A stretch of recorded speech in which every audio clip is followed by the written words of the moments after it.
దేవుని నామమునకు మహిమ కలుగును గాక. ఉదయకాల సమయంలో మరొక మిషనరీ గురించి తెలుసుకొని దేవుని యొక్క నామమును మహిమపరుచుకుందాం. ఆ యొక్క మిషనరీ యొక్క పేరు ఆంటోనీ నోరిస్ గ్రోస్. ఈయన 1 ఫిబ్రవరి 1795లో ఇంగ్లాండ్లోని హంప్షైర్లోని న్యూటన్ వాలెన్స్లో జన్మించాడు మరియు 6 సభ్యుల కుటుంబంలో ఏకైక కుమారుడు.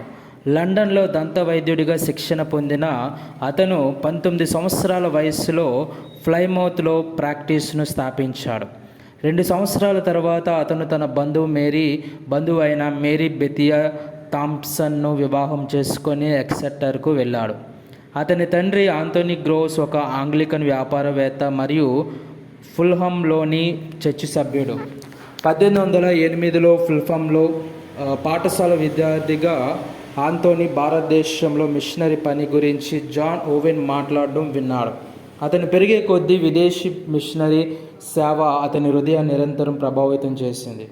1829లో గ్రోస్ మరియు అతని భార్య మేరీ వారి 2 చిన్న కుమారులు హెన్రీ మరియు ఫ్రాంక్లతో కలిసి బాగ్దాద్కు బయలుదేరారు మరియు జాన్ కిట్టో అనే అనేక మంది క్రైస్తవ స్నేహితులతో కలిసి వెళ్ళారు. తరువాతి సంవత్సరం ఫ్రాన్సిస్ విలియం న్యూమాన్ మరియు జాన్ వెస్లీ పార్నెల్తో సహా 2వ బృందం వారితో చేరడానికి బయలుదేరింది. మార్చ్ 1831న బాగ్దాద్ అనే ప్రాంతంలో అంతర్యుద్ధం, ప్లేగు, వరదలు మరియు కరువుతో కూడిన తీవ్రమైన దుఃఖాన్ని ఎదుర్కొంది. దీనిలో గ్రోస్ మే 14న తన భార్య అయిన మేరీ మరణించింది మరియు ఆగస్టు 24న ఇటీవల జన్మించిన కుమార్తె కూడా మరణించింది. 1833లో తూర్పు ఇండియా కంపెనీకి మంజూరు చేయబడిన సవరించిన చార్టర్ భారతదేశంలో అపరిమిత క్రైస్తవ మిషనరీ పనికి మార్గం తెరిచింది. 1833లో కల్నల్ ఆర్థర్ కాటన్ ఆహ్వానం మేరకు గ్రోస్ భారతదేశంలోని మిషనరీలను సందర్శించాడు మరియు దేశంలోని అనేక ప్రాంతాలలో సువార్త కోసం తెరిచిన ద్వారాలను ఆయన కనుగొన్నాడు. 1834లో ఆయన స్కాటిష్ మిషనరీ విద్యావేత్త అలెగ్జాండర్ డఫ్తో కలకత్తా నుండి స్కాట్లాండ్కు వెళ్ళి అతనికి తిరిగి ఆరోగ్యాన్ని చేకూర్చారు. డఫ్ బహుశా గ్రోస్ సంరక్షణకు రుణపడి ఉండవచ్చు, గతంలో ఆర్టర్ కాటన్ చేసినట్లుగానే. బ్రిటన్లో ఉన్న సమయంలో గ్రోస్ హ్యారియట్ బెయిన్స్ను వివాహం చేసుకున్నాడు. 1836లో అతను 2వసారి భారతదేశానికి తిరిగి వచ్చినప్పుడు ఆమె గ్రోవ్స్తో పాటు వెళ్ళింది. జాన్ కిట్టో, ఎడ్వర్డ్ క్రోనిన్ మరియు జాన్ వి పార్నెల్ అతనితో పాటు వచ్చారు. బాగ్దాద్ నుండి అతని కుమారులు మరియు ఇతరులతో తిరిగి చేరి అతను మద్రాసులో ఒక మిషనరీ బృందాన్ని స్థాపించారు. అతని దంత వైద్యం ద్వారా ఎక్కువగా మద్దతు లభించింది. తరువాత చిత్తూరులో ఒక వ్యవసాయ మరియు మిషన్ సెటిల్మెంట్ స్థాపించబడింది. భారతదేశంలోని అనేక ప్రాంతాలలో ఉన్న ప్రయత్నాలకు సహాయం చేయడానికి మరియు కొత్త వెంచర్లను ప్రారంభించడానికి, ముఖ్యంగా గోదావరి డెల్టా మరియు తమిళనాడులో అతను అనేక మంది మిషనరీలను నియమించుకున్నాడు. గ్రోస్ యొక్క భారతీయ శిష్యుల్లో ఒకరు జాన్ అరుళప్పన్. అతను అతని సూత్రాలను స్వీకరించాడు. పూర్తికాల సువార్థికుడిగా అరుళప్పన్ విశ్వాసం ద్వారా జీవించాడు మరియు స్వదేశీ భారతీయ ఫెలోషిప్ల నెట్వర్క్ సృష్టిని ప్రేరేపించాడు.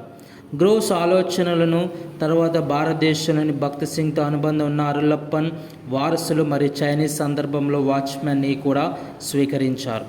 1852లో అనారోగ్యం కారణంగా గ్రోస్ ఇంగ్లాండ్కు తిరిగి వెళ్ళవలసి వచ్చే వరకు భారతదేశంలో బోధించడం కొనసాగించాడు. అతని మేనకోడలు లిడియా ముల్లర్ ఆ సమయంలో తన తలని చేతిపై ఆనించి తన సోదరి భర్త జార్జ్ ముల్లర్ ఇంట్లో శుక్రవారం 20 మే 1853న 12 గంటలకు యేసులో నిద్రపోయాడని రాశారు. ఆయనను బ్రిస్టల్లోని ఆర్నోస్వెల్ శ్మశాన వాటికలో ఖననం చేశారు.